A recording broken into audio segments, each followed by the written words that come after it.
এই যে ভাই কই যান, খেলোয়াড় আসেন। কোন ব্রাজিল না, কোন আর্জেন্টিনা নয়, মেসি, রোনালদো, এগুলো সবগুলো ইহুদিদের পা চাটা গোলাম, ঠিক কিনা? মুসলমান কখনো ইহুদি খ্রিস্টানদের অনুসরণ করতে পারে না। তাদের সেলিব্রিটি মুসলমানদের সেলিব্রিটি তারা হতে পারে না, ঠিক কিনা? এই ড্রেস পরে এসেই তো বিপদে পড়ে গেছে, আর আসবেই না মনে হয়। এগুলো কি দরকার নাই। তাহাজ্জুদ পড়ে না। গতবার বিশ্বকাপে আমি চিটাগাং থেকে আসতেছি মাহফিল করে, রাত 3টার দিকে আমার মোবাইলে ফোন, সালাম দিয়ে বলে হুজুর একটু ফোন দিলাম দোয়ার জন্য। কি এত রাতে কিসের দোয়া? রাত 3টায় হুজুর কিছুক্ষণ পর বিশ্বকাপ খেলা শুরু হবে, আর্জেন্টিনা ব্রাজিল, দোয়া করেন আমার দলটা যেন জিতে। তাহাজ্জুদের নামাজ 2 রাকাত পড়ছে। যেরকম নাউযুবিল্লাহ, এগুলো করা যাবে না। সামনের বিশ্বকাপ যে আসছে, বিশ্বকাপের খেলাও শুরু হবে, এটা যেন নামাজকে নষ্ট না করে। কুল্লুল লাইবু হারাম, প্রত্যেকটা খেলাই হারাম। প্রত্যেকটা খেলা কি? এর মধ্যে জুয়া আছে না নাই? এর মধ্যে নোংরামি আছে না নাই? এর মধ্যে ছলচাতুরি আছে না নাই? আচ্ছা, এগুলোর সঙ্গে আমাদের সম্পৃক্ততা মহাব্বত রাখা জায়েজ নাই। খেলোয়াড়ের মতো মাথার চুল রাখে, 2 দিকে চুল নাই, পিছনে চুল নাই, চামড়া বের করা মাথার উপরে, কি কব, সেন্ট মার্টিন দ্বীপ। মাথার চুলের সাইজ দেখলে মনে হয় এটা কাউয়া কাঠি। কোন ধরনের, কি যে রুচি, রুচিরও কোনো এখন আগাগোড়া নাই, রুচি নাই তো, রুচির পচন ধরেছে এখন, মহাপচন। মাথার চুলের সাইজ বাইজ নাই, উল্লুক ভাল্লুকের মতো দেখা যায়। সেদিন দেখি এক যুবক তার কপালে, কপালে না, তার যে কি বলে এটা কি, চোখের ভ্রুতে দেখি লাগাইছে, দুল লাগাইছে। তো বললাম তোমার চোখের ভ্রুতে দুল কেন? হুজুর এটা আধুনিক ডিজাইন। চোখের ভ্রুতে লাগাইছে দুল, কানেও দুল, হাতে বালা, কোমরে বেল্টের তালা, প্যান্ট এমন পরে টান মারলে খুলে পড়ে। আমি কি ভুল বলতেছি? এই হলো পুরুষদের পোশাক। নামাজ পড়তে গেছি মসজিদে আমি একদিন, সুন্নত পড়বো, এক যুবক দেখে সামনে দাঁড়াইছে নামাজে, শার্টও ঠিক নাই, প্যান্টও ঠিক নাই। এখন তো শার্ট প্যান্ট সাইজ বাইজ নাই, তো নতুন প্যান্ট কিনে আনে, হাঁটু ফাটা। আমি কি ভুল বললাম? হাঁটু কি ফাটা? মনে হয় ইঁদুর খায় রাখছে, মানে ফাটাটা এমন ধরনের, ইঁদুর খেলে পরে যে চিত্র হয় ঠিক ওইরকম চিত্র, হাঁটু ফাটা, এবড়ে থেবড়ে না, হ্যাঁ এরকম খাওয়া খাওয়া। প্যান্ট পরে নামাজে দাঁড়াইছে, শার্টও ছোট, প্যান্টও মোটামুটি মানে নাভির নিচে সীমান্ত বর্ডার, যখন তখন অঘটন করতে পারে। নামাজ শুরু করছে, তো রুকুতে যখন গেল আমি দেখলাম রুকুর ঠেলায় প্যান্ট নিচে, শার্ট উপরে, মাঝখানে ফাঁকা। ভাবলাম এই তো রুকু, সেজদায় যে কি হয় আল্লাহ জানে। সেজদায় যখন গেছে তখন দেখি প্যান্ট খুলে আন্ডার প্যান্ট বেরিয়েছে। এই হলো পোশাক। এই জাতীয় পোশাক পরলে কি নামাজ হবে? হবে না। বাবারা, যুবকরা, জুয়া, মাদক, নেশা, ফ্রি ফায়ার, পাবজি, ক্যাসিনো, কিশোর গ্যাং, সিগারেট, আফিম, হেরোইন, গাঁজা, এগুলো সব হলো শয়তানের কাজ। কার কাজ? কার কাজ? আরো যারা কার কাজ? কার কাজ? কার কাজ? শয়তানের কাজ। এগুলোর কাজে নিজেকে জড়াবা না। মোবাইল মারাত্মক ভয়ঙ্কর একটা ডিভাইস, এটা ইমান বিধ্বংসী, এটা কামান। আমি মনে করি মানুষের ইমানকে মুহূর্তের মধ্যে নষ্ট করে দেওয়ার জন্য একটা ডিভাইসই যথেষ্ট। এই জন্য যুবকদের হাতে যারা মোবাইল ইউজ করছে, তুমি আগে মুসলমান হও, আল্লাহওয়ালা হও, এরপরে মোবাইলটা তুমি ব্যবহার করতে পারো। নচেত তোমার যে কোনো মুহূর্তে তোমার ইমানটা সব মেরে নিয়ে চলে যাবে, তুমি নিজেও বুঝতে পারবে না। এই মোবাইলের মধ্যে কত অ্যাপস আছে, কত মেসেঞ্জার আছে, সব মেসেঞ্জারে, অ্যাপসে, সব ফ্রেন্ড লিস্টে হলো সব মহিলা। পুরুষের কি মহিলা বন্ধু হতে পারে? আচ্ছা, ফেসবুক ফ্রেন্ড বানায় নিছে, সেই ফ্রেন্ডের মেসেঞ্জারে imo, line, Viber, WhatsApp, Instagram, Telegram, Kurigram আছে কিনা বলেন? বাস চ্যাটিং করছে। আপনি কারো ইনবক্সে ঢুকে যে কথা বলা মানেই হচ্ছে আপনি তার বেডরুমে ঢুকে যাওয়া। কোন অবিবাহিতা কোন নারীর হাতে যে দিন বোঝে না, ইসলাম বোঝে না, তার হাতে মোবাইল তুলে দেওয়া মানে হচ্ছে তার পাশে একটা প্রাপ্তবয়স্ক যুবককে তার পাশে বসায় দেওয়া। পাকিস্তানের একজন ক্রিকেটার ওয়াসিম আকরাম, না শহীদ আফ্রিদি, শহীদ আফ্রিদি, আমার সঙ্গে তার দেখা হয়েছিল মক্কায়। সাইদ আনোয়ার তার সঙ্গে দেখা হবে, একটা টিম তারা হজে গেছে, সে সময় আমার সঙ্গে তাদের দেখা, বেশ কিছুক্ষণ কথাবার্তা বললাম, পায়াস আল্লাহ হয়ে গেছে। তো শহীদ আফ্রিদি তার 4টা মেয়ে, সে বলেছে আমি দেখেন আমি ওয়ার্ল্ড ক্রিকেটে খেলি, খেলাধুলা করি, কিন্তু আমার পারিবারিক জীবনে আমি সংরক্ষণশীল। আমার 4টা মেয়ের কোন মেয়ের হাতে বিয়ের আগে কোন মোবাইল হাতে তুলে দিয়ে দেয়। এটা ভালো ইতিবাচক দিক। আপনি লাভটা কি? ওটার উপকারের চাইতে ক্ষতির দিকটা কম না বেশি বলেন? সামনে পুরুষকে দেখা যে গুনাহ, পর পুরুষকে দেখা যে গুনাহ, মোবাইলের মধ্যে মনে হয় একটু কম গুনাহ। আসতে কম কেন? কম গুনাহ বলেন? গুনাহ তো গুনাহ। এই জন্য গুনাহ থেকে বাঁচার চেষ্টা করতে হবে, তাছাড়া চলে এই জন্য হারামের কোনো আরাম নাই। এগুলো তো আমরা যাবো না, জোরে বলি ইনশাআল্লাহ। তাহলে এটাও হক নষ্ট। যদি আপনি আপনার শ্বশুর বাড়ি থেকে যদি কিছু ডিমান্ড করে, দাবি করে যদি কিছু নেন, এটাও কার হক নষ্ট হচ্ছে?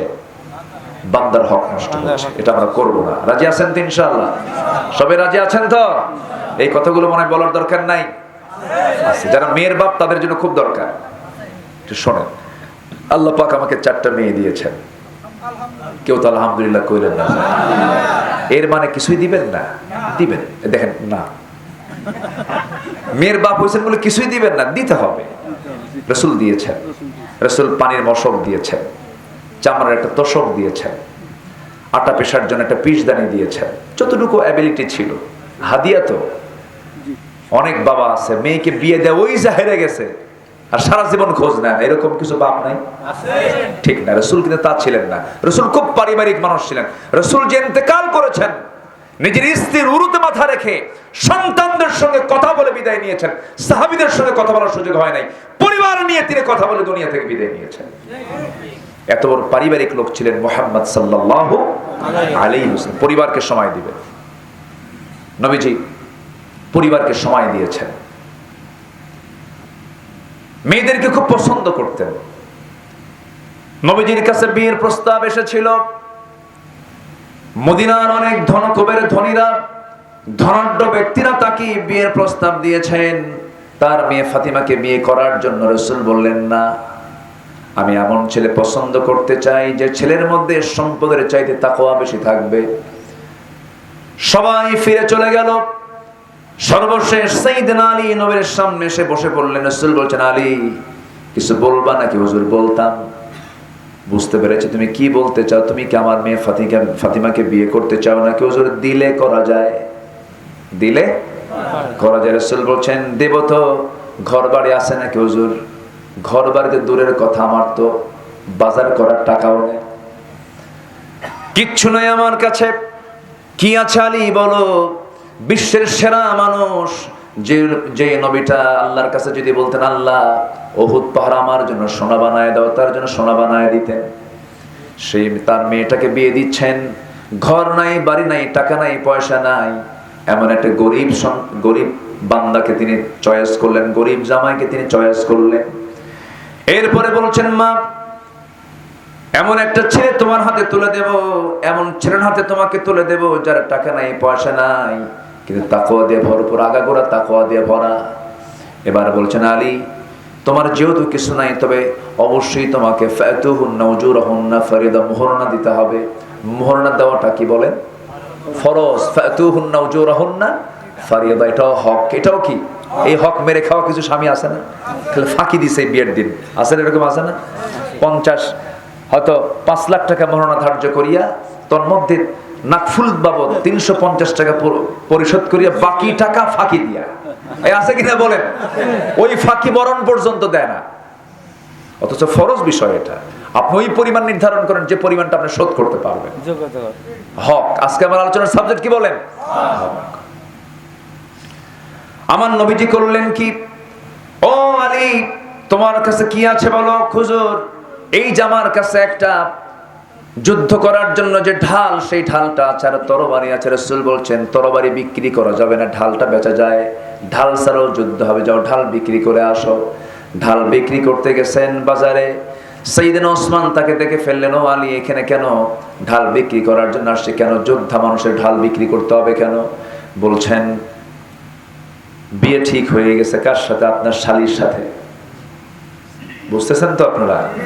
একজন জামাই হলেন সবচেয়ে ধনী মানুষ, আরেকজন জামাই আবার সবচেয়ে গরিব মানুষ। এবার বলছেন বিয়ে যেহেতু ঠিক হয়ে গেছে, ঠিক আছে, তোমার ঢালটা আমি কিনে নিলাম, এই যে 500 দিরহাম তোমাকে দিয়ে দিলাম। ঢালটা কিনলেন, কিছু দূরে যেতে না যেতে পিছন থেকে বলছেন, ও আলী, বীর যোদ্ধার হাতে বীর যোদ্ধার হাতে, একজন যুদ্ধ বিজয় বীরের হাতে ঢাল থাকবেন, এটা কি মানানসই হতে পারে নাকি? আমি তোমার ঢালটা কিনে নিয়েছি, আবার তোমাকে আমি ঢাল উপহার স্বরূপ, হাদিয়া স্বরূপ আমি তোমাকে দান করে দিলাম।